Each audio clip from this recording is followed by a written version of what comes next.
The crystalline notes of a waltz drifted through the grand ballroom of Ashford Manor, mingling with the perfume of hothouse roses and the low murmur of aristocratic conversation. Chandeliers blazed overhead, their countless candles casting dancing shadows across silk gowns and tailored evening coats. It was the kind of evening where fortunes were whispered about in corners, where reputations could be made or shattered with a single glance, and where the rigid rules of society held sway over every breath, every step, every carefully measured word. Vivian Caldwell stood near the marble colonnade that separated the ballroom from the terrace, her gloved hands clasped loosely before her. The emerald silk of her gown caught the candlelight in waves, making her appear almost ethereal against the cream-colored walls. She had chosen this spot deliberately, away from the center of the room where dancers swirled in practiced formations, yet not so removed as to invite speculation about her antisocial tendencies. It was a delicate balance, one she had learned to navigate in the 18 months since her engagement had been so publicly dissolved. She watched the couples move across the polished floor with an expression of polite interest that masked the tumult beneath her composed exterior. Once, she had imagined herself among them, spinning in the arms of Arthur Caldwell, her future secured, her place in society unquestioned. That vision had shattered like fine porcelain dropped on stone, leaving her to pick up the pieces while maintaining the fiction that her heart remained intact. Across the ballroom, partially obscured by a cluster of matrons discussing the latest scandal involving Lord Pemberton's youngest daughter, Duke Henry Whitmore stood with a glass of champagne he had no intention of drinking. His dark eyes, the color of espresso in shadow, tracked Vivian's movements with an intensity that would have startled her had she noticed. But she never looked in his direction, never seemed to sense the weight of his attention, and perhaps that was for the best. He had promised himself he would keep his distance, that he would honor the unspoken boundaries that existed between them, boundaries created by circumstance, propriety, and the ghost of Arthur Caldwell that still seemed to haunt every room Vivian entered. Henry had known Vivian for years, though their interactions had always been filtered through the lens of social obligation and family connections.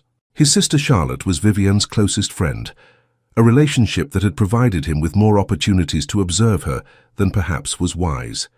He had watched her bloom from a spirited girl into a woman of remarkable grace and quiet strength, had witnessed her joy when Arthur had proposed, and had seen the light in her eyes dim when that same man had abandoned their engagement without explanation, leaving her to face society's cruel scrutiny alone. What he had never told anyone, what he barely admitted to himself in the dark hours before dawn, was that his relief at the broken engagement had been almost as strong as his fury at Arthur's casual cruelty. It made him a poor excuse for a gentleman, he knew, to harbor such feelings for his sister's dearest friend, for a woman who had been promised to another, for someone so clearly beyond his reach, despite his title and considerable fortune. The music swelled, and Henry found himself moving almost unconsciously toward the colonnade, drawn by a pull he couldn't name and wouldn't acknowledge. He told himself he was simply checking on Charlotte, who was dancing with Lord Hartley and appeared to be enjoying herself immensely. But his path took him past Vivian close enough that the subtle scent of lavender and something uniquely her reached him. "Miss Caldwell," he said, keeping his voice carefully neutral as he inclined his head in greeting. She turned, and for a moment something flickered in her grey eyes before the practiced mask of politeness settled into place. "Your Grace, I hope you're enjoying the evening." "As much as these affairs allow," he replied, surprising himself with his honesty. Most people expected platitudes from a duke, empty assurances that everything was splendid, magnificent, beyond compare. But Vivian had never been most people, and perhaps that was part of the problem. "Though I confess I find the company rather more appealing than the entertainment." A faint smile touched her lips, genuine enough to make his chest tighten. "Lady Ashford would be devastated to hear you find her orchestra lacking." "I said nothing of the orchestra," Henry countered, allowing himself the smallest hint of warmth in his tone. "The music is exceptional. It's the performative nature of these gatherings that grows tiresome. Everyone pretending to be someone they're not, saying things they don't mean, all while judging everyone else for doing precisely the same." Vivian's smile widened fractionally, and he caught a glimpse of the woman she had been before Arthur had wounded her pride and broken her trust. And here I thought dukes were supposed to uphold society's standards, not critique them. Perhaps this particular duke has grown weary of standards that serve no one but those who wield them as weapons, he said, then caught himself. This was dangerous territory, this honesty that seemed to spill from him whenever she was near. He cleared his throat, searching for safer ground. Charlotte tells me you've been spending time at the Children's Hospital in Whitechapel. That's admirable work. The warmth in her expression cooled slightly, and Henry cursed himself for the misstep. She didn't want to be admired for her charity work, as if it were some noble sacrifice rather than the genuine desire to help that motivated her. The children there deserve far more than I can offer. But yes, I find the work fulfilling in ways that... She gestured vaguely at the ballroom, at the swirling gowns and glittering jewels and carefully orchestrated social theatre surrounding them. In ways that this doesn't, Henry finished for her, understanding perfectly what she meant. She met his eyes then, really looked at him, and something passed between them, a moment of connection that felt both terrifying and inevitable. It lasted only seconds before she glanced away, her composure reasserting itself like armor sliding back into place. I should... Vivian. The voice cut through the music and conversation like a blade through silk, cold and commanding and utterly unwelcome. Henry felt every muscle in his body tense as Arthur Coldwell materialized beside them. His blonde hair perfectly arranged, his evening clothes immaculate, his handsome face wearing an expression of proprietary confidence that made Henry's hands curl into fists.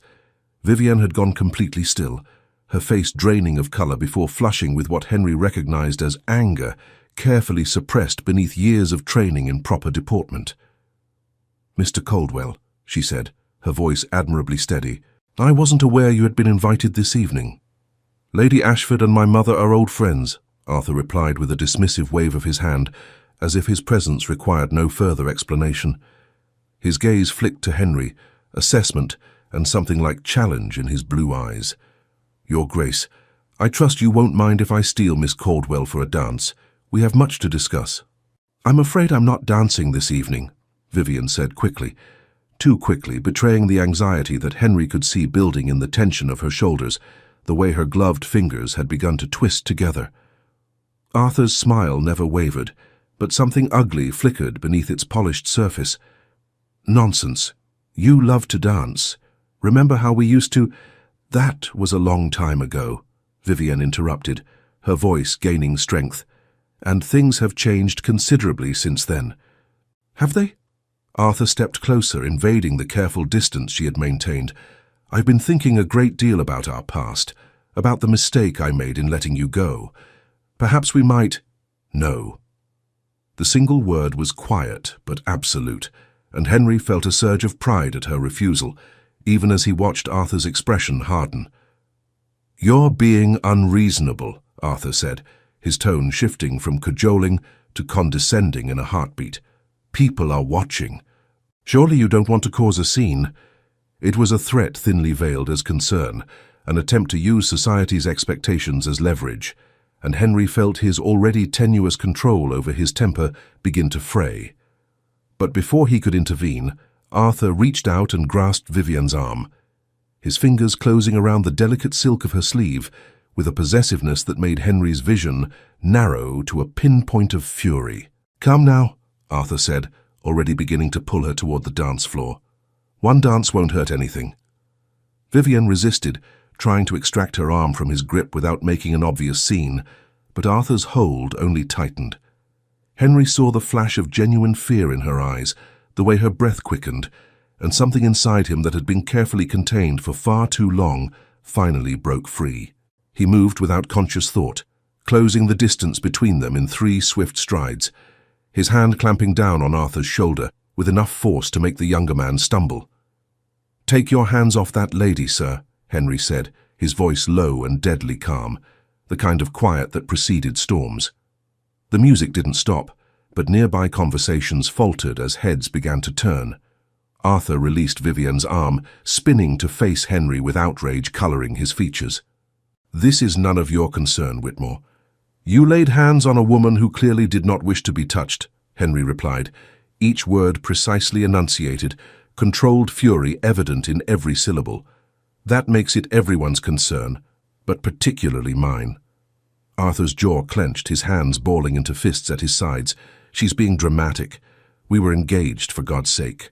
I have every right. You have no rights where Miss Caldwell is concerned, Henry interrupted, stepping between Arthur and Vivian, effectively blocking the other man from even looking at her. Your engagement was dissolved. That gives you precisely nothing except the memory of your own poor judgment. The ballroom had grown noticeably quieter now, though the orchestra gamely continued playing. Henry could feel dozens of eyes upon them, could sense the gossip already beginning to spread like wildfire through dried grass, but he found he didn't care. All that mattered was the woman standing behind him, the rapid sound of her breathing, the knowledge that Arthur had frightened her and that he, Henry, had the power to end this. Arthur's face had gone red, whether from embarrassment or anger, Henry couldn't tell and didn't particularly care to discern. You're making a spectacle, Arthur hissed. Over nothing, she's... Choose your next words very carefully, Henry warned, his voice dropping even lower, taking on the aristocratic authority that 3 generations of dukes had wielded before him. Because whatever you say next will determine whether you leave this ballroom on your feet or on a stretcher. It wasn't an idle threat, and Arthur was intelligent enough to recognize that. Henry stood 4 inches taller and had spent years learning to box at Gentleman Jackson's, while Arthur was built for drawing rooms and card tables. More importantly, Arthur could read in Henry's eyes the absolute willingness to throw away propriety, title, and reputation if it meant protecting Vivian from further humiliation. This isn't over, Arthur said finally, the words a weak attempt at salvaging his dignity. Yes, Henry replied flatly. It is. They stood there for another heartbeat, tension crackling in the air between them, before Arthur finally turned and stalked toward the exit, his departure followed by a wave of whispers that Henry knew would reach every drawing room in London by tomorrow afternoon. He didn't move until Arthur had disappeared through the ballroom doors, didn't allow himself to relax even fractionally until he was certain the threat had passed. Only then did he turn to face Vivian, and what he saw in her expression made his heart constrict painfully in his chest. She was looking at him with a mixture of gratitude, shock, and something else he didn't dare name, her grey eyes bright with unshed tears that she was valiantly refusing to let fall. "Your Grace," she said softly, her voice trembling slightly despite her obvious efforts to control it. "You didn't have to—" "Yes," he interrupted gently. "I did." She shook her head, glancing around at the assembled guests who were still watching them with undisguised curiosity. "You've made yourself the subject of scandal. For me, people will talk about this for weeks." "Let them talk," Henry said, surprised by how little the prospect bothered him. "Their opinions matter far less than they believe." "But your reputation?" "My reputation can withstand a great deal more than defending a woman from an unwanted advance," he assured her. "And even if it couldn't, I would make the same choice again without hesitation." Something shifted in her expression, a crack appearing in the careful facade she had maintained for so long. "Why?" she asked, the single word laden with a vulnerability that made him want to pull her into his arms and promise that no one would ever hurt her again. Instead, he offered her his arm, the proper gesture of a gentleman, even if his motivations were anything but proper. "Because you deserve to be protected, Miss Caldwell. Because Arthur Caldwell is a fool who threw away something precious and doesn't deserve a second chance. And because—" He paused, aware that he was approaching dangerous territory again, that honesty would only complicate an already complicated situation. "Because I couldn't stand by and watch him treat you with such disrespect." She studied his face for a long moment, searching for something he wasn't sure he could give her, before finally placing her hand on his arm. Her touch, even through the layers of gloves and fabric, sent heat racing through his veins. "Thank you," she said quietly. "Truly." Henry nodded, not trusting himself to speak, and began to guide her toward the terrace doors. She needed air, needed escape from the suffocating attention of the assembled aristocracy, and he needed distance before he did something catastrophically stupid, like confessing feelings he had no business harboring. The cool night air hit them as they stepped outside. A welcome relief from the overheated ballroom. The terrace was empty, most guests preferring the warmth and entertainment inside, which gave them a privacy he knew was dangerous but couldn't bring himself to abandon. The strains of music followed them, softer now, accompanying the sound of Vivienne's breathing as she released a shaky exhale. "I thought I was prepared to see him again," she said after a moment, staring out at the darkened gardens beyond the terrace. "I told myself I had moved past what happened, that it didn't matter anymore. But when he touched me, when he acted as if he had any right—" She trailed off, wrapping her arms around herself despite the warmth of the summer night. "You have nothing to prove," Henry said firmly. "Not to him, not to society, not to anyone. Arthur's behavior tonight only confirms what I've long suspected, that breaking your engagement was the best thing that could have happened to you, even if the circumstances were painful." She turned to look at him, and in the moonlight she was breathtaking in a way that had nothing to do with her physical beauty, and everything to do with the strength he could see in her bearing, the resilience that had allowed her to survive what should have destroyed her. "You've always been kind to me," she said softly. "Even when we barely knew each other, even when I was promised to someone else, you were unfailingly courteous. I never understood why. Because I was half in love with you even then," Henry thought but didn't say. "Because watching you marry Arthur would have been torture, but I would have endured it if it meant you were happy. Because every conversation with you, no matter how brief, felt like coming home." "You made it easy," he said instead, the partial truth all he could safely offer. "You've always been genuine in a world that values pretense above almost everything else. That's a rare quality, Miss Caldwell." "Vivian," she corrected, taking him by surprise. "After what happened tonight, I think we can dispense with excessive formality. You've earned that much, at least." His name on her lips would be dangerous, Henry knew. It would make this connection between them feel more real, more possible, when reality dictated that it could never be anything more than this. Stolen moments on a moonlit terrace, proximity born of crisis rather than choice, and yet he found himself nodding, accepting the gift she offered even as he recognized the peril it represented. "Henry," he said, the name feeling strange and wonderful in this context. "My friends call me Henry." She smiled then, a real smile that reached her eyes and transformed her entire face, and Henry felt something shift inside him, some fundamental understanding that this night had changed things in ways neither of them could yet comprehend. They had crossed a threshold, stepped past the boundaries of proper acquaintance into something undefined and potentially catastrophic, and there would be no going back to the careful distance they had maintained before. "Henry," Vivienne repeated, testing the name, and he could have sworn his heart stopped beating for a moment. "I should return inside. Charlotte will wonder where I've gone, and I've caused enough scandal for one evening." She was right, of course. Propriety demanded they separate, that they return to the roles society had assigned them, that they pretend this moment of connection had never happened. And yet Henry found himself reluctant to let her go, to watch her walk back into that ballroom and resume the performance of normalcy that he knew cost her more than she let anyone see. "Would you like me to escort you home?" he offered, knowing even as he spoke that it was inappropriate but unable to stop himself. "I can have my carriage brought around. It might be more comfortable than remaining here after everything." Vivienne hesitated, clearly torn between what she wanted and what was acceptable. "People would talk," she said finally, though her tone suggested she was trying to convince herself as much as him. "People are already talking," Henry pointed out reasonably. "At this point, the damage to both our reputations is done. We might as well choose the course that brings you the most comfort." She laughed, a surprised sound that held equal parts amusement and exasperation. "You're a terrible influence, Your Grace. Has anyone ever told you that?" "Frequently," he admitted with a slight smile, "though usually in reference to my political opinions rather than my social conduct." "Very well," Vivienne decided, her chin lifting with determination. "I accept your offer. Let them talk. I'm tired of living my life according to their rules anyway." The declaration felt momentous, like witnessing a butterfly emerge from its chrysalis, and Henry felt an answering surge of something that might have been pride or possession, or the terrifying realization that he was already too far gone to save himself. He offered his arm again, and this time when she took it, her grip was firmer, more confident, as if his defense of her had somehow given her permission to reclaim a part of herself she had suppressed.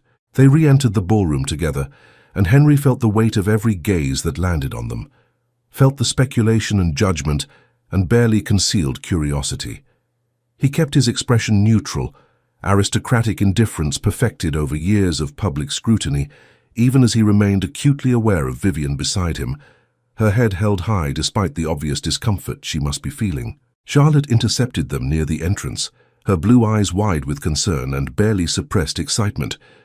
"Vivian, are you all right? I saw what happened with Arthur and I was about to come to you, but then, Henry—" She trailed off, looking between them with an expression that suggested she was piecing together a puzzle Henry wasn't sure he wanted solved. "I'm fine," Vivian assured her friend, squeezing Charlotte's hand. "Your brother was very gallant, but I find I'm rather tired. Henry has kindly offered to see me home." Charlotte's eyes widened further, and Henry could practically see the gears turning in her mind, connecting dots that would lead to conclusions he couldn't afford her to reach. But before she could voice whatever thoughts were forming, he intervened with the authority of an older brother who had been managing his sister's tendency toward dramatic speculation since childhood. "I'll return shortly," he said firmly. "Lord Hartley appears to be waiting for your next dance." Charlotte glanced over her shoulder, spotted Lord Hartley indeed making his way toward them, and bit her lip in obvious indecision. "But go," Vivian said gently. "I promise I'm perfectly well. We can talk tomorrow." With visible reluctance, Charlotte nodded and allowed herself to be swept back into the swirl of dancers, though she cast several backward glances that suggested this conversation was far from over.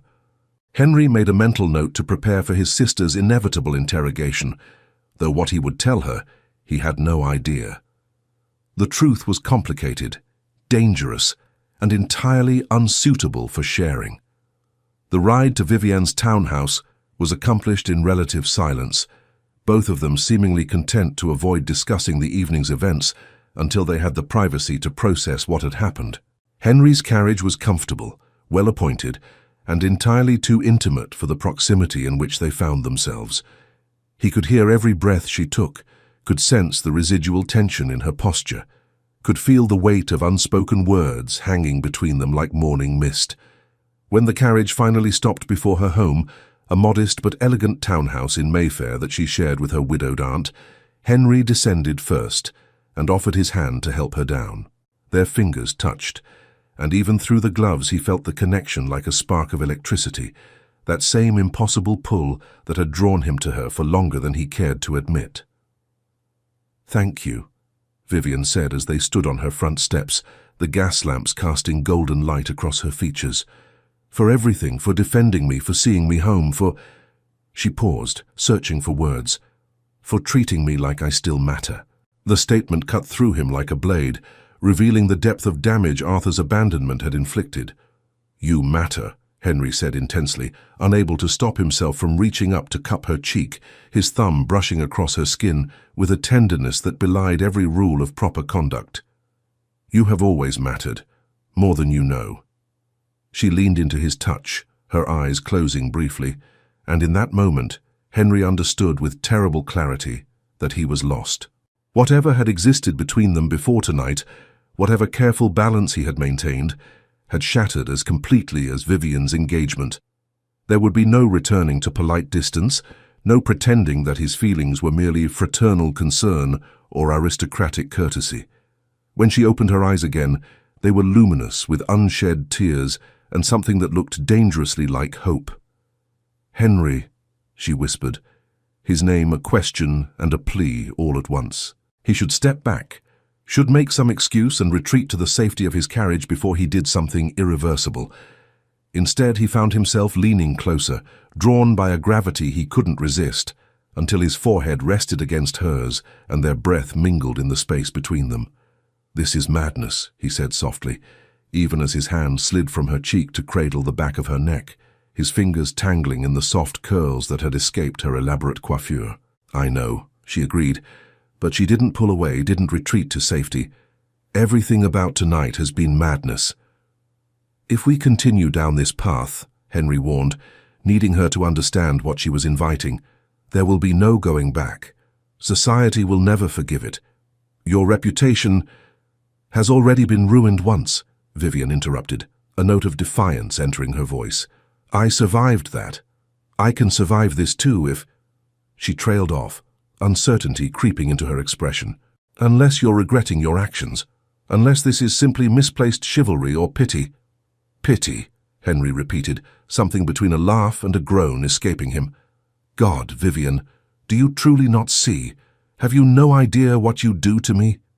Before she could respond, before he could second-guess the impulse, he closed the remaining distance between them and captured her lips with his own. It was neither gentle nor particularly skilled, born more of desperation than expertise, but the moment their mouths met, something ignited between them that felt like coming alive after years of merely existing. Vivian made a small sound of surprise that quickly transformed into something deeper, her hands coming up to clutch at his coat as she kissed him back with an intensity that matched his own. She tasted of champagne and hope and all the things Henry had denied himself, and he poured everything he couldn't say into that kiss, his longing, his frustration, his absolute certainty that she was worth whatever scandal might follow. When they finally broke apart, both breathing hard, her lips were kiss-swollen, and her carefully arranged hair had come completely undone. She looked thoroughly ravished and absolutely beautiful, and Henry knew with certainty that this image would be burned into his memory forever. Well, Vivian said breathlessly, a slightly dazed smile playing at the corners of her mouth. That was catastrophically inappropriate, Henry finished, though he couldn't bring himself to feel any genuine regret. I apologize. I shouldn't have... If you apologize for that kiss, Vivian interrupted, her smile widening, I will be very cross with you. It was the first honest thing that's happened to me in months. Henry felt answering warmth bloom in his chest, dangerous and wonderful and entirely imprudent. In that case, I retract my apology, though I maintain that I shouldn't have accosted you on your own doorstep where anyone might see. Then perhaps, Vivian said slowly, her eyes holding his with an intensity that made his pulse quicken, you should come inside. My aunt has retired for the evening, and we could speak privately without risk of discovery. It was an invitation that crossed every boundary society had erected, a suggestion that could destroy them both if discovered. And yet Henry found himself nodding, found himself following her through the front door into the dimly lit foyer, found himself unable to do anything except follow where she led. The house was quiet, the servants having retired for the night, leaving them alone in a way that was both thrilling and terrifying. Vivian led him to a small sitting room on the first floor, tastefully decorated in shades of cream and blue, and closed the door behind them with a soft click that seemed to echo in the silence. I don't know what I'm doing, she admitted, turning to face him with remarkable candor. Arthur and I, we never even... She flushed, unable to finish the sentence. Henry crossed the room in 3 strides, taking her hands in his. We don't have to do anything except talk. I'm not Arthur, Vivian. I won't take advantage of your vulnerability or confusion. I'm not confused, she said firmly. Frightened, perhaps. Uncertain about what happens next, but not confused about this. She gestured between them. Whatever this is, it feels real in a way nothing else has for a very long time. It is real, Henry confirmed, bringing her hands to his lips and pressing a kiss to each one. Far more real than is wise or proper, or acceptable by any measure society might apply. Then we'll simply have to be improper together, Vivian decided, with a flash of the spirit he had always admired in her. Starting now. The weeks following that fateful night at Ashford Manor became a study in contradictions for both Henry and Vivian. By day, they maintained the careful pretense of propriety that society demanded, their interactions limited to chance encounters at social gatherings and carefully chaperoned visits facilitated by Charlotte's friendship. But beneath the surface of respectability, something fundamental had shifted between them, a current of connection that grew stronger with each stolen glance, each seemingly innocent conversation laden with unspoken meaning. Henry found himself accepting invitations to events he would have previously declined, his attendance motivated entirely by the possibility of seeing Vivian. He told himself he was being discreet, that no one would notice the pattern in his suddenly expanded social calendar. But Charlotte's knowing look suggested otherwise. His sister had inherited their late mother's keen observation skills and their father's tendency toward blunt inquiry, a combination that made her both an invaluable ally and a dangerous liability. "You're playing with fire," Charlotte warned him one afternoon as they took tea in his study, rain pattering against the windows in a steady rhythm that matched his increasingly agitated thoughts. "The entire ton is already speculating about your defense of Vivian at the ball. If you continue to seek her out so obviously, people will draw conclusions." "Let them draw whatever conclusions they wish," Henry replied, setting down his teacup with more force than necessary. The delicate china rattled in protest, much like his nerves these days. "I'm tired of living my life according to the dictates of people whose opinions I neither value nor respect." Charlotte studied him with an intensity that made him uncomfortable, her blue eyes, so like their mother's, seeming to peer directly into his soul. "You care for her," she said finally, and it wasn't a question. "Truly care for her, I mean. This isn't simply about defending her from Arthur or championing her against society's judgment." Henry considered denying it, considered retreating behind the aristocratic reserve that had served him well throughout his life, but found he couldn't lie to his sister. Not about this. "I've cared for her for longer than I should admit," he confessed, the words feeling both liberating and terrifying. "But nothing can come of it, Charlotte. She was engaged to Arthur. The scandal of that dissolution still clings to her reputation. If I were to court her now so soon after their broken engagement, society would eviscerate her. They would say she was the cause of the dissolution, that she had been carrying on with me all along, that she's a fortune hunter who traded up from a mere mister to a duke." "And you think she cares what society says?" Charlotte challenged, leaning forward in her chair with the same determination she had displayed as a child when refusing to accept an answer she deemed unsatisfactory. "Vivian has already survived their worst judgments. She's proven herself stronger than their cruelty. Perhaps what she needs isn't protection from scandal, but someone willing to stand beside her regardless of the consequences." The words struck something deep within Henry, a truth he had been avoiding because acknowledging it meant accepting the risk that terrified him most, not the risk to his own reputation, which he had meant what he said about not caring, but the risk of failing her, of making things worse rather than better, of his devotion becoming the instrument of her further destruction. "I won't be the cause of more pain for her," he said firmly. "She deserves better than that." "Then perhaps you should let her decide what she deserves," Charlotte suggested, rising to leave with a rustle of skirts. She paused at the door, looking back at him with an expression that blended sympathy and exasperation in equal measure. "We're hosting a dinner party next week.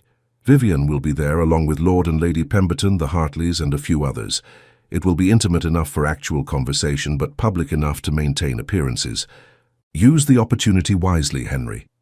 Or don't use it at all, but stop this torture of hovering at the edges of her life while refusing to truly enter it." After Charlotte departed, Henry sat alone in his study, staring at the rain-washed windows without really seeing them. His sister's words echoed in his mind, challenging assumptions he had made about protection and propriety, about what Vivian truly needed versus what he had decided she should have. The truth, uncomfortable as it was to acknowledge, was that he had been acting out of his own fear rather than her best interests. He had convinced himself that distance was noble, that restraint demonstrated respect, but perhaps it was simply cowardice dressed in gentleman's clothing. Perhaps Charlotte was right, and what Vivian truly deserved was honesty, agency, the ability to make her own choices about her life, rather than having men, whether Arthur or himself, decide for her what was best. Meanwhile, in her townhouse across Mayfair, Vivian sat in her private sitting room, with a book she had been pretending to read for the better part of an hour. The words blurred together on the page, meaningless symbols that couldn't compete with the memories that had taken up permanent residence in her thoughts. She could still feel the pressure of Henry's lips against hers, could still recall the way his hands had cradled her face with such tenderness, could still hear the rough timbre of his voice when he had said she mattered. No one had made her feel like she mattered in a very long time. Certainly not Arthur, who had treated their engagement as a business arrangement that could be dissolved when a better opportunity presented itself. Not society, which had judged her harshly for the crime of being abandoned, while simultaneously pitying her as if she were a broken thing in need of repair. Not even her well-meaning aunt, who loved her but viewed her as a cautionary tale, a warning about the dangers of trusting one's heart to the wrong man. But Henry had looked at her as if she was something precious, something worth defending, something deserving of passion rather than pity. And then, in the weeks since that night, he had seemed to retreat behind walls of propriety that felt almost as confining as Arthur's absence had been. She saw him at social gatherings, of course. London's aristocratic circles were too small to avoid anyone for long, but their interactions had become stilted, overly formal, stripped of the honesty that had characterized their conversation on the terrace. He would bow, she would curtsy. They would exchange pleasantries about the weather or some inconsequential bit of gossip, and then he would make some excuse to move along to another conversation. It was agony masquerading as manners, and Vivian found herself growing increasingly frustrated with the game they were forced to play. "You're brooding again," her Aunt Beatrice observed from her chair by the window, setting aside her embroidery with a knowing look. "You've been staring at that same page for 20 minutes. Either the book is exceptionally boring or your mind is elsewhere." Vivian closed the book with a sigh, abandoning all pretense of reading. "I'm simply tired of London," she lied, or perhaps half-lied, since she was indeed tired of many aspects of her life in the city. "Perhaps we should consider spending the rest of the season at the cottage in Bath." Beatrice raised an eyebrow, her expression skeptical. "You've never expressed any desire to leave London mid-season before. This wouldn't have anything to do with a certain duke, would it?" Heat flooded Vivian's cheeks, betraying her before she could even attempt a denial. "I don't know what you mean." "My dear child," Beatrice said with the indulgent tone of someone who had seen far too much of life to be deceived by transparent evasions, "I may be old, but I'm neither blind nor stupid. The way you and the Duke of Whitmore look at each other could set draperies ablaze. Half of London has noticed, which means all of London will be discussing it by next week." Vivian's stomach sank. She had thought they were being careful, that their stolen glances and carefully neutral conversations were maintaining the fiction of mere acquaintance. But if her aunt, who rarely attended social events and spent most of her time at home with her needlework and novels, had noticed something, then they had been far less subtle than she believed. "There's nothing to discuss," Vivian said firmly, trying to convince herself as much as her aunt. "The Duke was kind to me at a moment when I needed kindness. That's all." "If you say so," Beatrice replied, her tone suggesting she believed nothing of the sort. "Though I would point out that kindness and the look I saw in his eyes when he defended you from that dreadful Coldwell boy are two entirely different things. The Duke, my dear, is a man besotted. The question is what you intend to do about it." Before Vivian could formulate a response or decide whether she even wanted to try, a knock at the front door interrupted their conversation. Moments later, their butler appeared with a silver salver, bearing a cream-colored envelope addressed in Charlotte's distinctive handwriting. Vivian opened it with hands that trembled slightly, though whether from anticipation or anxiety she couldn't have said. Inside was an invitation to an intimate dinner party at the Whitmore townhouse the following week, the guest list small enough to be intriguing and large enough to be respectable. "Charlotte has invited me to dinner," she said, passing the invitation to her aunt for inspection. Beatrice examined it with the practiced eye of someone who had navigated society's complexities for 5 decades. "A dinner party at the Duke's residence with you as a guest," she mused. "That's rather pointed, isn't it? Lady Charlotte is making a statement about your respectability, your place in her inner circle. It's a vote of confidence that will not go unnoticed." Vivian hadn't considered that angle, had been too focused on the prospect of spending an evening in Henry's home, of seeing him in his own element rather than the neutral territory of someone else's ballroom. But her aunt was right. Charlotte's invitation was strategic, a public declaration of support that would force society to reconsider its judgment of Vivian or risk insulting one of the most powerful families in England. "I should decline," Vivian said, even as every fibre of her being rebelled against the idea. "It will only fuel speculation." "Nonsense," Beatrice declared, returning the invitation with a decisive nod. "You'll accept, and you'll wear that emerald gown that makes your eyes look like storm clouds. If society is going to talk regardless of what you do, you might as well give them something worth discussing." The week preceding the dinner party passed with agonizing slowness for Henry. He threw himself into his duties in Parliament, debating agricultural reform with a passion that surprised his colleagues, anything to distract himself from the knowledge that Vivienne would soon be under his roof, sitting at his table, close enough to touch if he dared to abandon all pretense of propriety. Charlotte had planned the seating arrangements with her characteristic attention to detail and her less characteristic sense of mischief. Vivienne would be seated to Henry's right at dinner, the position of honor traditionally reserved for the most important female guest. It was a statement, a declaration that Vivienne Caldwell deserved respect, regardless of her broken engagement, and Henry both blessed and cursed his sister for her audacity. The evening of the dinner party arrived with unseasonable warmth, summer asserting itself despite the calendar's insistence that autumn was approaching. Henry found himself changing his cravat 3 times, much to his valet's barely concealed amusement, before finally settling on a simple but elegant arrangement that wouldn't draw undue attention, but wouldn't disgrace him either. "You look very fine, Your Grace," his valet observed, with the familiarity of someone who had served the family for 30 years. "The lady will be impressed." Henry shot him a sharp look. "I'm not dressing to impress anyone, Martin. It's simply a dinner party." "Of course, Your Grace," Martin agreed, his tone suggesting he believed nothing of the sort. "Will that be all?" Dismissed, Henry made his way downstairs to find Charlotte already receiving their first guests in the drawing room. She looked radiant in a gown of pale blue silk, her blonde hair arranged in an elaborate style that probably took her maid 2 hours to perfect. When she saw him, her smile widened in a way that made him instantly suspicious. "You look nervous," she observed once the first guests had been greeted and were engaged in conversation among themselves. "Should I be concerned that you'll say something inappropriate over the soup course?" "I'm perfectly composed," Henry lied, "though I question the wisdom of your seating arrangements. People will read far too much into Vivienne's placement at my right hand." "Good," Charlotte replied without a hint of remorse. "Let them read into it. Let them see that the Duke of Whitmore considers Miss Caldwell worthy of the highest honor. Let them choke on their judgment and their gossip while they're at it." Before Henry could respond to this declaration of social warfare, the butler announced new arrivals, and suddenly Vivienne was there, standing in the doorway like something from a dream. She wore emerald silk that brought out the grey-green of her eyes, her dark hair arranged to show the elegant column of her neck, and Henry felt his carefully maintained composure crumble like sandcastles before the tide.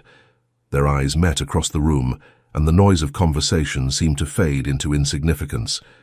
He could see the flutter of her pulse at the base of her throat, could read the mixture of apprehension and something warmer in her expression, could feel the pull of connection that had only grown stronger with their enforced distance. Charlotte nudged him none too gently in the ribs. "Go greet your guest, brother." "So are you planning to simply stare at her all evening like a besotted schoolboy?" Henry moved forward, willing his expression into something resembling aristocratic neutrality, even as every instinct screamed at him to cross the room in 3 strides and pull her into his arms. "Miss Caldwell," he said, bowing over her hand with perfect correctness.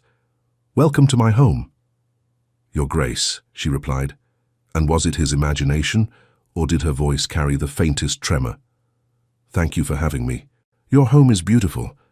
"It pales in comparison to its current company," Henry said before he could stop himself, the words emerging with an honesty that made Charlotte cough delicately beside him. Vivienne's cheeks flushed to becoming pink, and a smile played at the corners of her mouth. "You're very kind." "I'm very honest," he corrected, earning himself another sharp look from his sister. The rest of the guests arrived in short order. Lord and Lady Pemberton, the Earl and Countess of Hartley, Sir William and Lady Margaret Crawford, and a few others who made up Charlotte's intimate circle. They were all people Henry knew and generally trusted, which he supposed was his sister's point. This wasn't a performance for hostile observers, but rather a gathering among friends, a safe space where perhaps he and Vivienne could simply be themselves without the weight of society's constant scrutiny. Dinner was announced, and Henry offered his arm to Vivienne, with all the ceremony due to the guest of honor. She placed her hand on his sleeve, and even through the layers of clothing, he felt the contact like a brand. They processed into the dining room, a space Henry had always found rather cold and formal, with its long mahogany table and heavy burgundy drapes, but somehow Vivienne's presence transformed it into something warmer, more intimate. The meal progressed through its various courses with the kind of lively conversation that marked Charlotte's best gatherings. She had a gift for bringing together interesting people and facilitating discussions that ranged from politics to literature to the latest scientific discoveries, all while ensuring no one dominated the conversation or was left feeling excluded.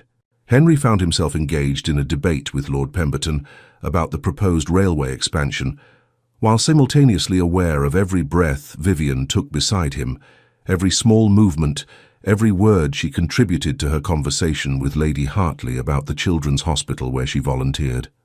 "You're distracted," Pemberton observed with amusement during a lull in their discussion. "I haven't seen you this unfocused since that debate over Corn Law reform 3 years ago, and you had pneumonia at the time." Henry had the grace to look abashed. "My apologies. I've had much on my mind lately." "Or someone on your mind," Pemberton corrected, his gaze flicking meaningfully toward Vivienne before returning to Henry with a knowing smile. "She's lovely, and from what I've observed, considerably more intelligent than most of the simpering debutantes who usually occupy society's attention. If you're interested, Whitmore, don't let propriety or fear of scandal stop you. Life is too short to waste on what other people think." The words, coming from a man who had himself defied society by marrying a widow of questionable reputation and had spent the last 15 years blissfully happy despite the initial condemnation, carried particular weight. Henry nodded slowly, filing the advice away to examine later when his thoughts were less chaotic. As the main course was cleared and dessert served, a spectacular array of French pastries that drew appreciative murmurs from the guests, Charlotte rose to propose a toast. "To friendship," she said, raising her glass, "and to those brave enough to live authentically, despite the expectations placed upon them." It was pointed, perhaps too pointed, but the guests raised their glasses gamely enough. Henry caught Vivienne's eye as they drank, and in that moment something passed between them, an understanding that Charlotte's words had been meant for them specifically, a blessing and a challenge combined. After dinner, the party retired to the music room, where Charlotte prevailed upon Lady Crawford to play the pianoforte, while the other guests arranged themselves in comfortable groupings for conversation. Henry found himself drawn to the window seat, where Vivienne had settled, slightly removed from the main gathering but not so distant as to appear antisocial. "May I join you?" he asked, even though every rule of propriety suggested he should circulate among all his guests rather than monopolizing one. "I wish you would," Vivienne replied, and the warmth in her voice made his decision easy. He sat beside her, closer than was strictly proper, their bodies not quite touching but near enough that he could feel her heat, could catch the subtle scent of lavender that always seemed to cling to her. From this vantage point, they could observe the other guests without being the center of attention, a small island of privacy in a room full of people. "Your sister has been very kind to me," Vivienne said softly, watching Charlotte laugh at something Lord Hartley had said. "This dinner, the seating arrangements, all of it. She's making a statement." "Charlotte has never been subtle," Henry agreed, "though in this case, I'm grateful for her lack of discretion. You deserve to be honored, Vivienne. You deserve to be treated with respect by people who matter." She turned to look at him directly, and he saw questions in her eyes, uncertainties that his careful distance had created. "And do you respect me, Henry? Is that what this is, respect?" The question hung between them, loaded with meaning, demanding honesty he wasn't sure he could give in a room full of witnesses. But perhaps that was the point. Perhaps Charlotte had orchestrated this entire evening, not to provide them with privacy, but to force them into honesty, to make them acknowledge in front of people who mattered what they had been denying in private. "I respect you immensely," Henry said carefully, aware that several people had stopped their conversations and were watching them with undisguised interest. But if I'm being completely honest, respect is perhaps the least complicated of the feelings you inspire in me. Vivian's breath caught, and he saw hope bloom in her expression like flowers after rain. And the more complicated feelings? This was it, the moment where he could retreat behind propriety or step forward into honesty. Charlotte caught his eye from across the room, giving him the smallest nod of encouragement. Lord Pemberton was smiling knowingly. Even Lady Hartley, usually a stickler for propriety, looked approving rather than scandalized. "I find myself thinking about you constantly," Henry admitted, his voice low enough that only she could hear, though he suspected others were straining to catch his words. "I attend events I have no interest in simply for the possibility of seeing you. I lie awake at night replaying our conversations, wondering what you're thinking, whether you remember that night on your doorstep with the same mix of wonder and terror that I do." "Terror?" Vivian echoed, something like hurt flickering across her features. "Terror that I'll fail you," Henry clarified quickly, "that my feelings will become another burden you have to carry, another scandal you have to survive, that I'll hurt you the way Arthur did, even though the thought of causing you pain is unbearable." Vivian reached out and took his hand, right there in front of everyone, a gesture of shocking intimacy that made several guests gasp audibly. "You're not Arthur," she said firmly, "and I'm not some fragile thing that will shatter under scrutiny. I've already survived the worst society can throw at me. The question isn't whether I can withstand scandal, but whether you're willing to risk it, whether what you feel is strong enough to justify the consequences." Henry looked down at their joined hands, at the way her fingers threaded through his with perfect naturalness, and felt something settle in his chest, a certainty that had been building since the moment he'd defended her from Arthur's unwanted advances. "It's strong enough," he said, and even though his voice was quiet, it carried through the room with absolute conviction. "I care for you, Vivian. I have cared for you for longer than I should probably admit. And I'm done pretending that propriety matters more than honesty, that society's judgment is more important than the possibility of happiness." The music had stopped, Lady Crawford's hands frozen above the keys. Every conversation had ceased, every eye in the room fixed on them with varying degrees of surprise, approval, and in a few cases, delighted satisfaction. Charlotte looked particularly triumphant, as if she had orchestrated this exact outcome through careful manipulation of circumstances. "Well," Charlotte said into the ringing silence, her voice bright with barely suppressed glee, "I believe we've just witnessed a declaration. Someone should probably say something profound or at least toast to it." Lord Pemberton raised his glass immediately. "To honesty," he declared, "and to those brave enough to pursue happiness despite the obstacles in their path." The other guests echoed the sentiment, raising their glasses in a show of support that made Henry's throat tighten with unexpected emotion. He had expected judgment, condemnation, at least a few disapproving looks. Instead, he found acceptance, encouragement, the goodwill of friends who apparently valued genuine feeling over artificial propriety. Vivian squeezed his hand, her eyes bright with unshed tears that seemed to be equal parts joy and relief. "You mean it?" she asked softly. "You're truly willing to face whatever comes?" "With you beside me," Henry confirmed, "I'm willing to face anything."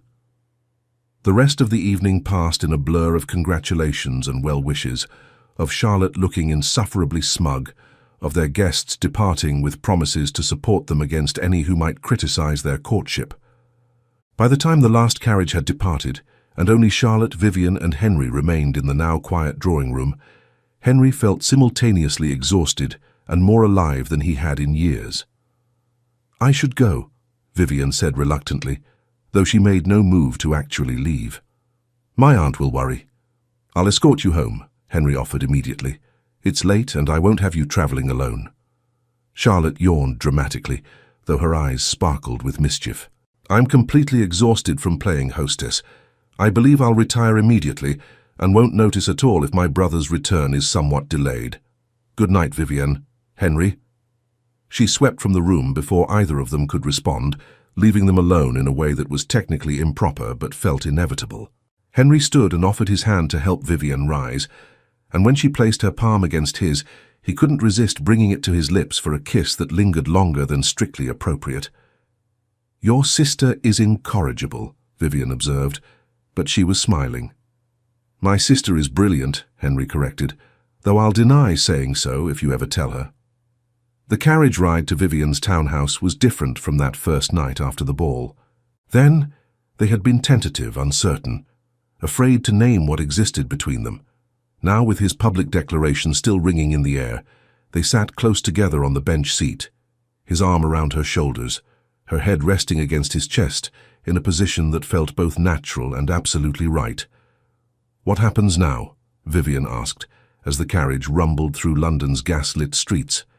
"You've declared yourself publicly, which means there's no taking it back. Tomorrow all of London will know that the Duke of Whitmore is courting the woman whose engagement was so recently dissolved." "Let them know," Henry said firmly. "Let them gossip and speculate and judge. I'm done living my life according to their rules." "But your position in Parliament, your reputation, will survive," Henry interrupted. "And even if they don't, even if this costs me politically or socially, I can't bring myself to care. I've spent my entire life doing what was expected, being who everyone needed me to be. For once I want to be selfish. I want to pursue what makes me happy, and what makes me happy, Vivienne, is you." She tilted her head back to look at him, and in the flickering light from the street lamps passing outside, she was breathtaking. "I never thought I'd feel this way again," she admitted. "After Arthur, I convinced myself that I was better off alone, that trusting anyone with my heart was too dangerous.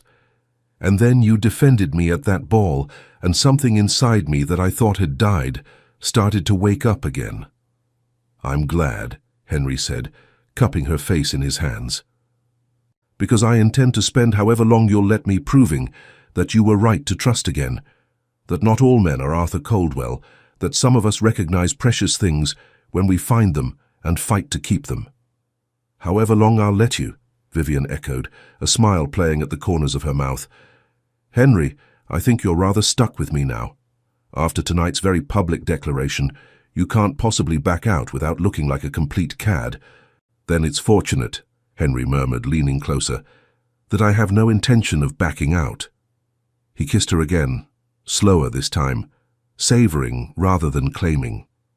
She melted against him with a soft sound of contentment, her arms winding around his neck, and Henry thought that he could happily spend the rest of his life exactly like this, with Vivian in his arms and the future spreading before them like an unwritten story waiting to be told. The carriage stopped too soon, delivering them to her townhouse far sooner than either would have preferred. Henry helped her down, and they stood on her front steps much as they had weeks ago, though everything had changed between then and now.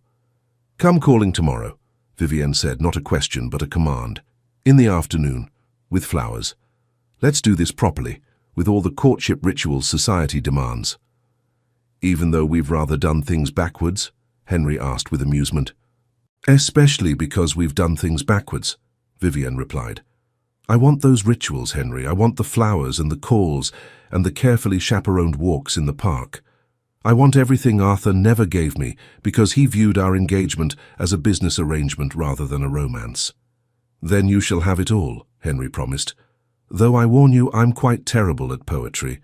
Charlotte will mock me mercilessly." "I don't need poetry," Vivienne assured him. "I just need honesty. And you." He kissed her once more, properly this time, aware that they were standing in full view of any passing carriages or curious neighbors. Let them see, he thought. Let them witness the beginning of something that refused to hide in shadows or apologize for existing. When he finally climbed back into his carriage for the short ride home, Henry felt lighter than he had in years, as if acknowledging his feelings had somehow freed him from a weight he hadn't fully recognized he'd been carrying. The future was uncertain, scandal was probable, and society's judgment was guaranteed. But none of that mattered because for the first time in his carefully orchestrated life, he was choosing passion over propriety, happiness over duty, love over fear. And if that made him a fool by society's standards, then he would be the happiest fool in London. The scandal, when it broke, was even more spectacular than Henry had anticipated. By the morning following Charlotte's dinner party, Every drawing room in Mayfair buzzed with news of the Duke of Whitmore's shocking declaration. The gossip columns seized upon the story with ravenous delight, painting it as everything from a great romance to a calculated social climbing scheme, depending on which publication one read and how charitable they felt toward either party.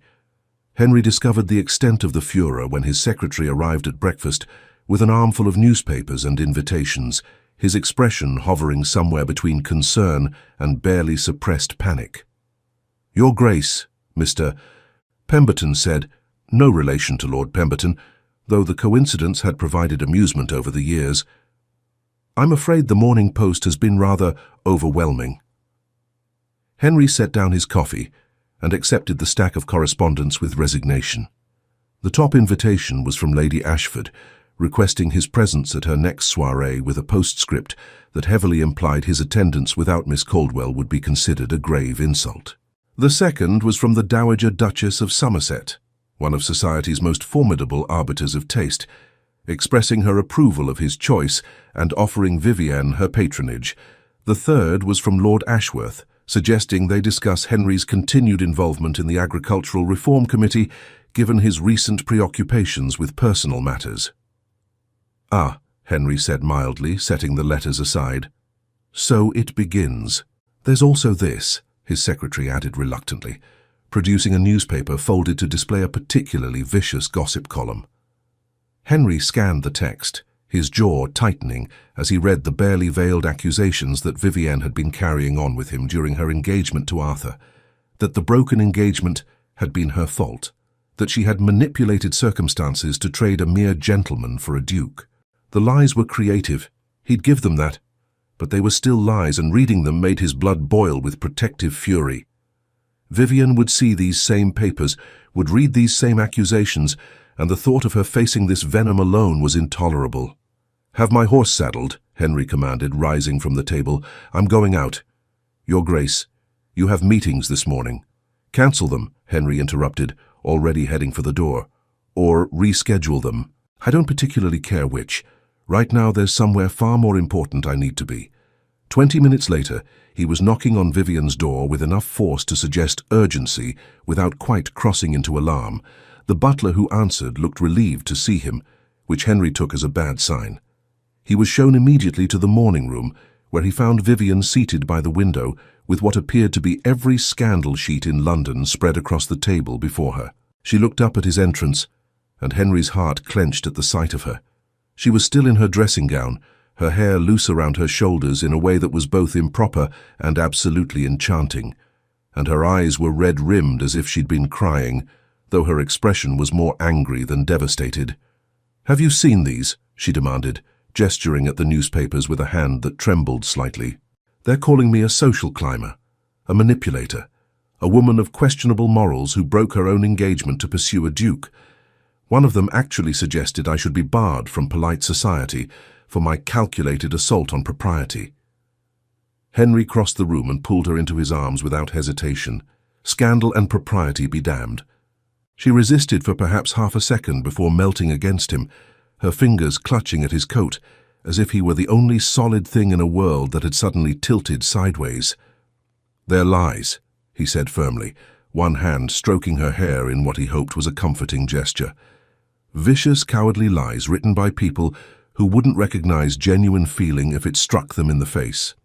And anyone with half a brain will see through them." "But what if they don't?" Vivienne asked, her voice muffled against his chest. "What if this destroys you? What if your work in Parliament suffers because you're associated with me? What if—" "Then I'll survive it," Henry interrupted. "We'll survive it together. Vivienne, look at me." She pulled back far enough to meet his eyes, and he cupped her face in his hands with infinite gentleness. "I told you last night that I was done living according to their rules. I meant it. These people, these gossips and scandalmongers, they have no power over us unless we give it to them. So we won't give it. We'll hold our heads high, we'll continue exactly as we planned, and we'll show them that love, real, honest love, is stronger than their judgment." "Love?" Vivienne echoed, her eyes widening. "Henry, we haven't— You've never—" "I love you," he said, the words coming easily now that he'd finally allowed himself to speak them. I think I've loved you for years, if I'm being completely honest. Watching you with Arthur was torture. Seeing you hurt when he abandoned you made me want to call him out. Consequences be damned. And holding you, kissing you, being near you, feels more right than anything else in my entire carefully orchestrated life. Tears spilled down her cheeks, but these were different from the ones she'd shed over the scandal sheets. These were tears of joy, of relief, of emotions too large to be contained. I love you too, she whispered. I didn't want to, didn't mean to. I told myself it was too soon, too complicated, that I should wait a respectable amount of time. But the heart doesn't care about respectability, does it? If it did, Henry replied, kissing away her tears, it wouldn't be worth very much. They stood like that for a long moment, wrapped in each other's arms while London's gossip sharpened their knives outside. Eventually, Vivian's Aunt Beatrice cleared her throat from the doorway, making them spring apart with guilty haste. I do hope you intend to marry her, Beatrice observed dryly, though her eyes were twinkling. Because having the Duke of Whitmore in my niece's morning room, while she's still in her dressing gown, is precisely the sort of scandal that could finish what those dreadful newspapers started. I intend to marry her as soon as she'll have me, Henry replied without hesitation, then turned to Vivian with sudden urgency. That is, if you'll have me. I realize this is rather backwards, that I should have courted you properly first, should have spoken to your father. My father is dead, Vivian interrupted gently, and my aunt is right here, looking extremely expectant. Beatrice nodded encouragingly. I am indeed, and I would very much like to know whether I should begin planning a wedding or start composing strongly worded letters to editors defending my niece's virtue. Henry dropped to one knee right there in the morning room, still holding Vivian's hand, feeling simultaneously terrified and absolutely certain. Vivian Caldwell, will you do me the extraordinary honor of becoming my wife? I can't promise that society will make it easy. I can't even promise that the scandal will die down quickly, but I can promise that I will love you fiercely and defend you constantly and spend every day trying to deserve the gift of your presence in my life. Vivian's smile was radiant enough to light the entire room. Yes, she said simply. Yes, Henry, I'll marry you. I'll face the scandal and the gossip and whatever else comes, because being with you is worth all of it, and more. He rose and kissed her properly, thoroughly, with an enthusiasm that made Beatrice cough pointedly and mutter something about propriety before tactfully withdrawing to give them a moment of privacy. When they finally broke apart, both breathing hard, Vivian was laughing with pure joy. We're going to be the talk of London for months, she predicted. Years, probably, Henry agreed cheerfully. But perhaps that's not entirely a bad thing. Let them see that love exists outside their rigid rules. Let them witness what happens when two people choose each other despite the obstacles. Perhaps it will give others courage to do the same. The engagement was announced in the Times the following morning, accompanied by a notice that the wedding would take place in 6 weeks at the Duke's private chapel in Devonshire, followed by a breakfast at Whitmore Hall. It was fast by society's standards, but Henry was done waiting, done pretending that propriety mattered more than happiness, and Vivian agreed enthusiastically. The reactions were predictably mixed. Some of society's most prominent families sent congratulations and offered their support. Others snubbed them at gatherings, turned their backs in shops, made it clear through pointed exclusion that they considered the match scandalous at best and mercenary at worst. Arthur Caldwell predictably had opinions, which he shared liberally with anyone who would listen, painting himself as the wronged party who had been betrayed by both his former fiancé and a man he'd considered a friend. Henry endured this with gritted teeth until the afternoon he encountered Arthur at his club, a meeting that had clearly been orchestrated by Arthur himself. The younger man approached with false bonhomie, drink in hand, surrounded by a cluster of gentlemen who seemed eager for entertainment. Whitmore, Arthur said loudly enough to draw attention from surrounding groups. Congratulations on your engagement.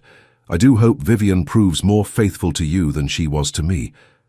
The implication was clear, the insult obvious, and Henry felt rage sweep through him like wildfire. But he forced himself to remain calm, to respond with the cutting precision that aristocratic breeding and years of parliamentary debate had taught him. "I'm surprised you're concerned about faithfulness, Coldwell," Henry replied coolly, his voice carrying through the sudden silence that had fallen over the room. "Given that you demonstrated none when you broke your engagement without explanation, leaving Miss Caldwell to face society's judgment alone. But then, you never did understand the concept of honor, did you?" Arthur's face reddened. "How dare you? How dare I?" Henry interrupted, taking a step closer, using his superior height to intimidating effect. "How dare I defend a woman you treated abominably? How dare I call out a coward who attacks from safety rather than facing the consequences of his own poor choices? You want to know what really happened, Coldwell? You want the truth that everyone here is too polite to say to your face?" The room had gone completely silent now, every man present watching with rapt attention. Henry knew he was crossing lines that couldn't be uncrossed, but he was beyond caring. Arthur had pushed too far, had insulted Vivian once too often, and it was time someone spoke the truth publicly. "You broke your engagement because you received a better offer," Henry continued, his voice hard and cold. "The daughter of that merchant you were courting, the one with the substantial dowry that would have cleared your father's debts. You threw aside a woman of character and grace for money, which tells everyone here exactly what kind of man you are. So don't you dare stand there and imply that Vivian was anything less than completely honorable. She deserves better than you could ever be, which is why she's marrying me instead." Arthur looked as if he might actually throw a punch, his fists clenched at his sides, his face purple with rage. But he was also aware of the audience, aware that violence would only confirm everything Henry had just said, and after a long, tense moment, he turned and stalked from the room without another word. The silence that followed was broken by Lord Pemberton, who had been sitting nearby and witnessed the entire exchange. "Well said, Whitmore," he declared, raising his glass. "It's about time someone called that pompous ass out for his behavior." Several other men echoed the sentiment, and Henry felt some of the tension drain from his shoulders. He had made an enemy today, but he had also made a point, and perhaps more importantly, he had defended Vivian's honor in a way that couldn't be ignored or dismissed. By tomorrow, every drawing room in London would know the truth about Arthur's broken engagement, and maybe, just maybe, society would finally stop blaming Vivian for circumstances beyond her control. When he arrived at Vivian's townhouse that evening for dinner, a properly chaperoned affair with Beatrice in attendance, he found her waiting in the drawing room with an expression that suggested she had already heard about the confrontation. "You challenged Arthur at your club," she said without preamble, "in front of half the aristocracy." "I defended you at my club," Henry corrected. "There's a difference." Vivian crossed to him and took his hands in hers, her expression serious. "Henry, you can't keep fighting my battles for me. I'm strong enough to weather their gossip, to endure their judgment." "I know you are," he interrupted gently. "You're the strongest person I've ever met. But that doesn't mean you should have to face everything alone. That's what partners do, Vivian. We fight for each other, defend each other, stand together against whatever comes. And if that means occasionally putting pompous asses like Arthur Coldwell in their place, then so be it." A smile tugged at her lips despite her obvious attempt to remain stern. "You're incorrigible." "I'm in love," Henry corrected, "and I'm done pretending that means anything less than complete devotion and unwavering support." The weeks leading up to the wedding passed in a blur of preparation and surprising support. Charlotte threw herself into planning with enthusiasm that bordered on manic, determined to create an event so spectacular that society would have no choice but to acknowledge its magnificence. The Dowager Duchess of Somerset made good on her promise of patronage, hosting a tea in Vivian's honor that was attended by some of the most influential women in London. Lord Pemberton and several other members of Parliament publicly endorsed the match, making it clear that Henry's political standing was undiminished despite the scandal. But perhaps most importantly, Vivian bloomed like a flower, finally given proper sunlight.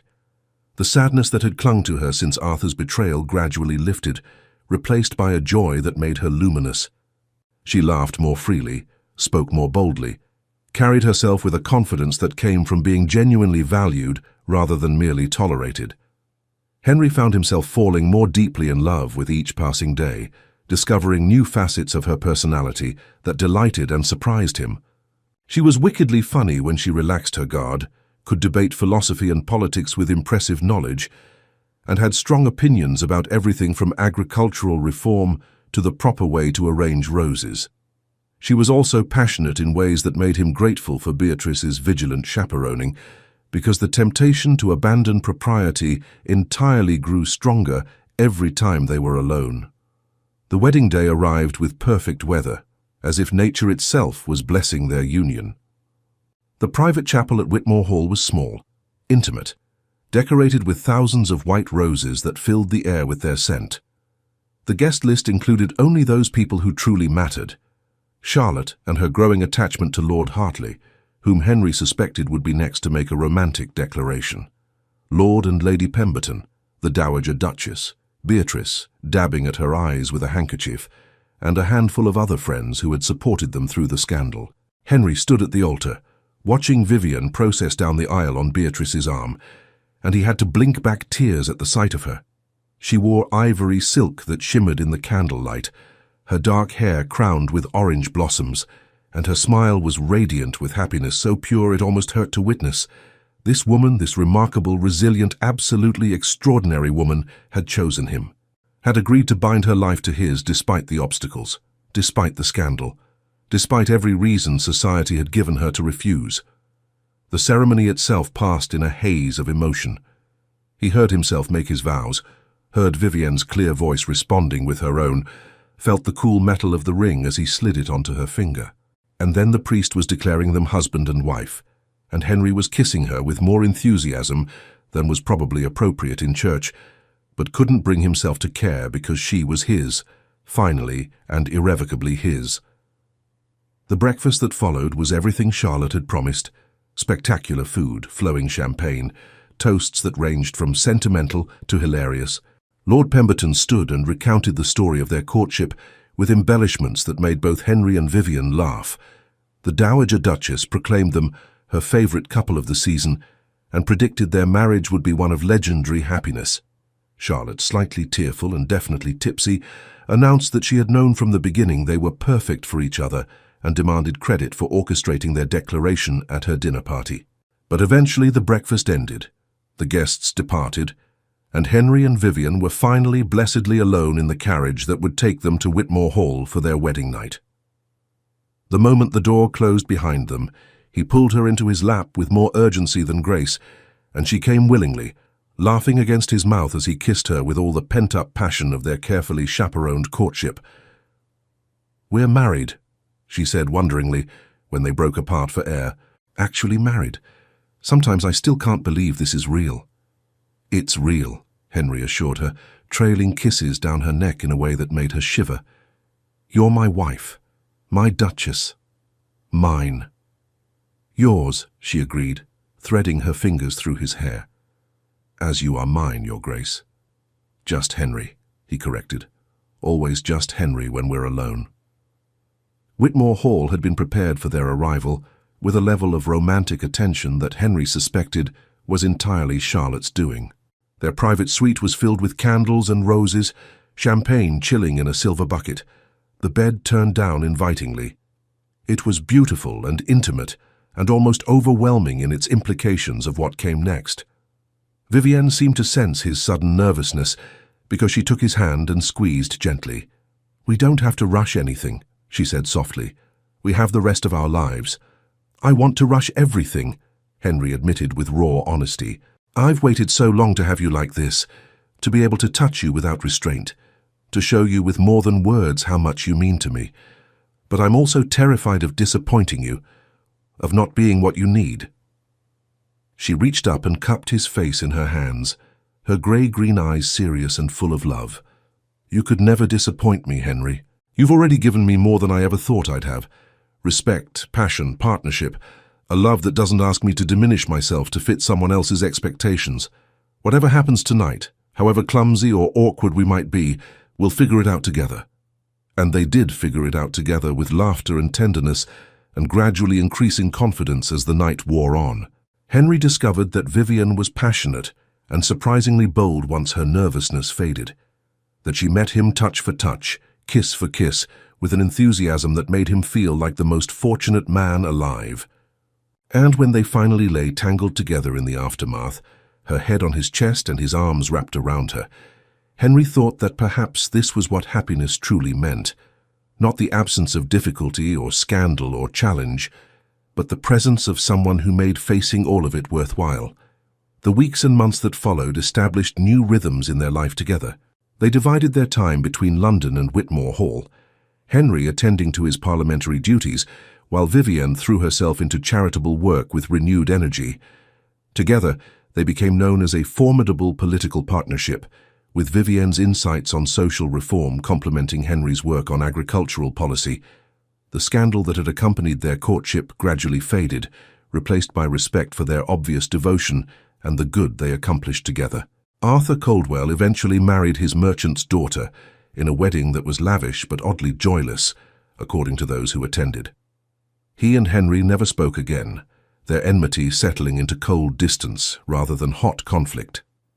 Vivienne occasionally saw his wife at social gatherings and reported that the young woman looked progressively more unhappy, which made Vivienne grateful all over again for the bullet she had dodged. Charlotte did eventually marry Lord Hartley, in a wedding that rivaled Henry and Vivienne's in romance if not quite in scandal.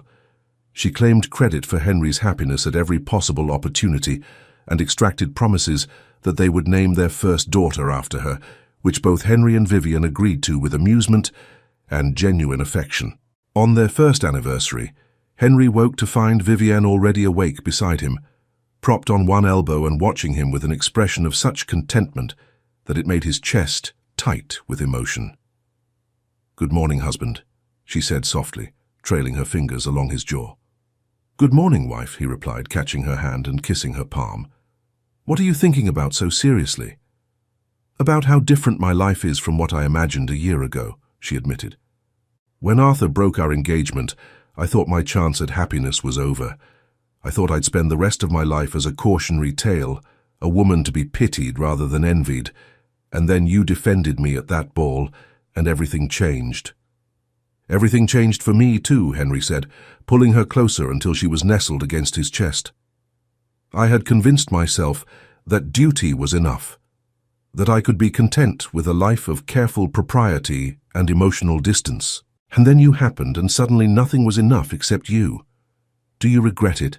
Vivienne asked, though her tone suggested she already knew the answer.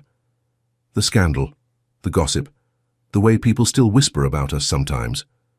"Not for a single moment," Henry replied without hesitation. "I would endure 1,000 scandals for one day of being loved by you. Though I admit," he added with a grin, "it's rather nice that most of the gossip has died down." "Most of it will probably resurge when I tell you my news," Vivienne said, a mysterious smile playing at her lips. Henry felt his heart skip a beat at her expression, at the barely contained excitement in her eyes. "News?" "I'm with child," she announced, and the joy in her voice made everything else insignificant. "The doctor confirmed it yesterday. We're going to have a baby, Henry." He stared at her for a long moment, words failing him entirely as the magnitude of her announcement settled over him. A baby. Their baby. A child created from love rather than duty, from passion rather than convenience. He was going to be a father, and Vivienne was going to be a mother, and somehow their scandalous love story was producing new life and new hope and new possibilities. "Say something," Vivienne urged, anxiety creeping into her expression when his silence stretched too long. "Please tell me you're happy about this." "Happy doesn't even begin to cover it," Henry managed finally, his voice thick with emotion. He pulled her into a kiss that tried to communicate everything he couldn't put into words, his joy, his gratitude, his absolute wonder that this woman had chosen him, had married him, had given him a love he hadn't known he was missing until he found it. When they finally broke apart, both laughing and crying simultaneously, Henry pressed his hand to her still flat stomach with reverence. "Thank you," he said softly, "for this, for loving me, for being brave enough to risk scandal and judgment for the possibility of happiness. You've given me more than I ever deserved." "We gave each other everything," Vivienne corrected, covering his hand with her own. "And we'll give our child a home filled with love rather than propriety, with honesty rather than pretense, with the knowledge that some things are worth fighting for." Their daughter was born 7 months later, after a labor that left Henry pacing the halls of Whitmore Hall like a caged animal, until Charlotte finally ordered him to sit down before he wore a path in the expensive carpets. When the midwife finally emerged to announce that both mother and baby were healthy, he practically ran to Vivienne's side. She looked exhausted but radiant, cradling a tiny bundle wrapped in soft blankets. "Meet your daughter, Henry," she said softly, and when she pulled back the blanket to reveal the baby's face, Henry felt his heart expand in ways he hadn't known were possible. The baby, Charlotte Eleanor Whitmore, named after Henry's sister and Vivienne's late mother, had dark hair like her mother and what promised to be her father's dark eyes. She was perfect and tiny and absolutely miraculous, a living testament to everything they had overcome to build their life together. "She's beautiful," Henry whispered, afraid to speak too loudly and disturb the sleeping infant, "just like her mother." "She's going to be strong," Vivienne predicted, gazing at their daughter with fierce love. "She'll have to be, growing up as the daughter of the Duke and Duchess of Whitmore, but she'll also know what it means to be loved without conditions, to be valued for who she is rather than who society expects her to be. And she'll know that her parents' love story started with scandal and defiance and the kind of passion that refused to be contained by propriety," Henry added. "So if she ever wants to follow her heart, rather than society's rules, she'll have a pretty good precedent to point to." Vivienne laughed softly, careful not to wake the baby. "I can only imagine the trouble she'll cause when she's older. She'll probably give us grey hair before we're 40.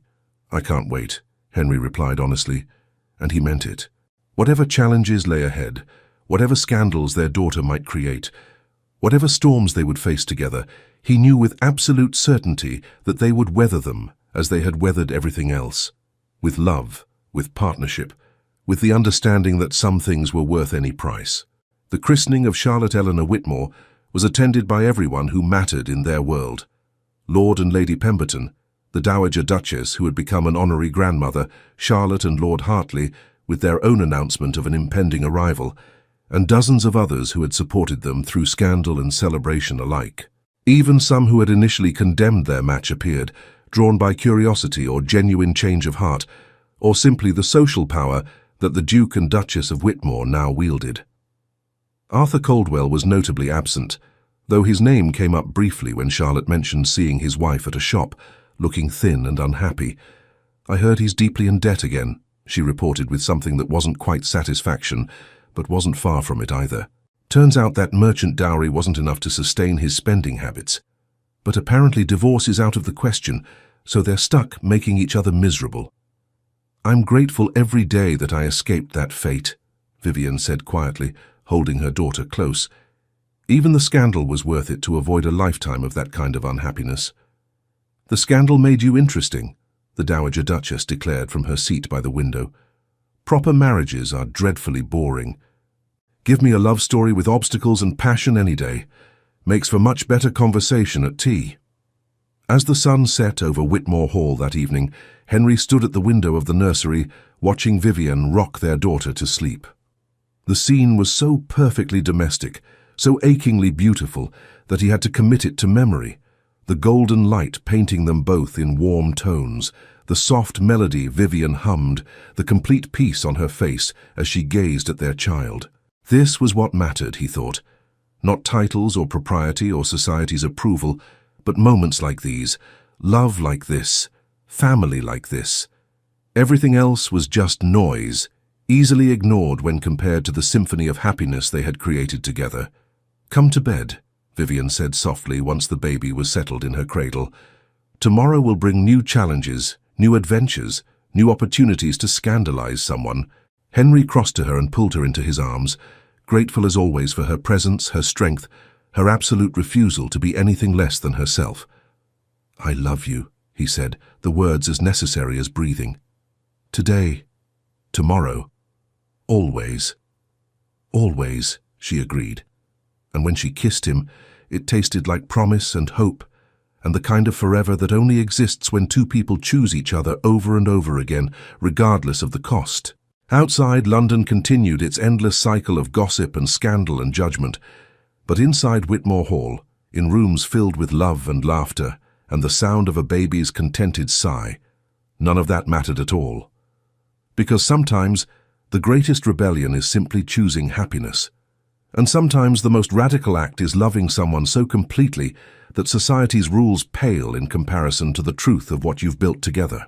Henry and Vivian had learned that lesson the hard way, through scandal and struggle, and the kind of challenges that would have broken lesser connections.